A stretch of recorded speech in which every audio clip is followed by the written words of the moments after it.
Okay, Freddy Sherman here, giving you a detailed interior tour of the 2023 Aston Martin Vantage F1 Edition.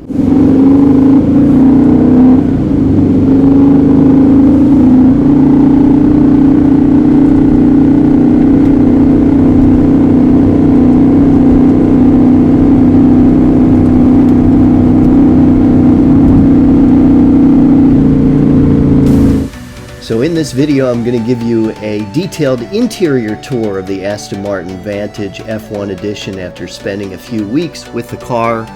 First, I'm going to start out with a quick look around the outside.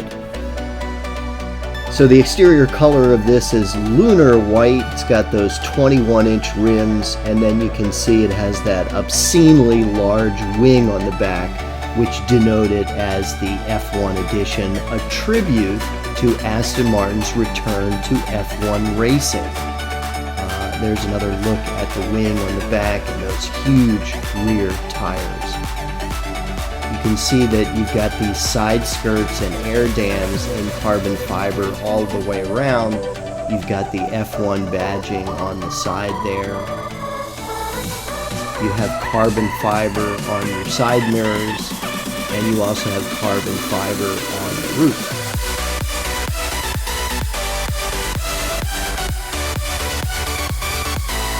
Again, aerodynamics on the side as well as the front, including those lips that go up on the sides like winglets. Okay, Freddy Sherman here, giving you a detailed interior tour of the 2023 Aston Martin Vantage F1 Edition. So we'll start on the left, and I do like the doors. Got some nice carbon fiber and leather and suede and all that. And then over here you have a big pocket, and then you have your trunk release, your window controls, and your mirror, left and right side view mirrors. Over here you have your lighting controls and your parking brake. Something I haven't been able to find, that maybe someone could leave a comment, I can't find the hood release for this. I'm gonna have to call Aston Martin and ask them, but there's no hood release down here in the footwell where you might normally find it. So you do have your F1 inspired flat bottom steering wheel here. You have your phone controls here. You have your infotainment controls here. Same thing with this. You can push it, and that's your volume. Of course, you have your lovely Aston Martin logo. And then you have your controls for the suspension. You see that? That's Sport, Sport Plus. And then T for track mode. And then similarly for your drive modes over here, you have S for Sport.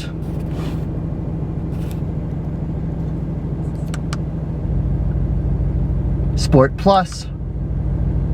And then track mode. And you can see the display changes with each one as well. And I do like the suede wrapped steering wheel, and I also like the paddle, the huge paddle shifters, which of course are properly mounted to the steering column, not the steering wheel, so that way even when you're turning they are always in the same place. You have multiple stalks on this side. You have your turn signal stalk with your bright flashing. You have your cruise control stalk over here, and then you have this one, which is to adjust the steering wheel. Okay, moving on, you have your display. I'm not sure how configurable all of this is. I think you can change what appears on the sides. Right now we have our fuel level and our temperature, and then on that side we have our our trip with the fuel economy and things like that.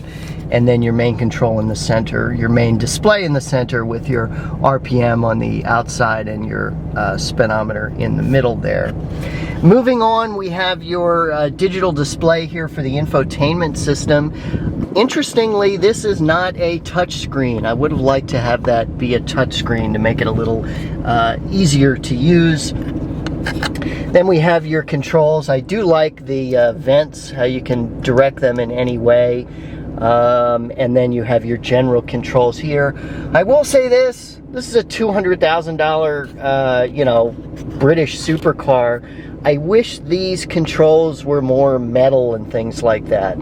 They're nice and they're well designed, but these are all plastic and just feels a little plasticky in a expensive car like this. So I would have liked to see these be metal. So your climate control, your lighting, locking and stuff like that is kind of in the middle.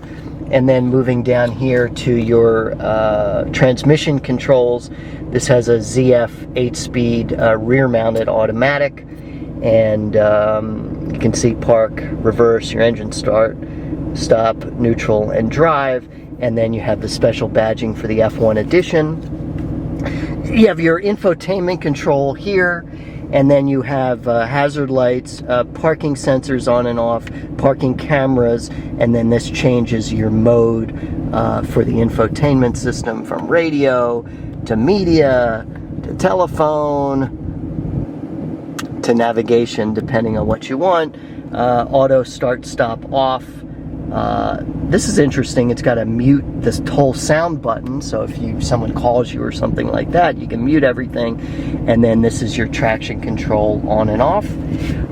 You have your seat controls right here with your memory and all that, and then you do have a comparable one on that side for the passenger seat. In the middle you have a little rest here. Another slight complaint is when you have cups in the cup holders, there's not a real good place to put your cell phone here. I kind of put it here, but it slides around.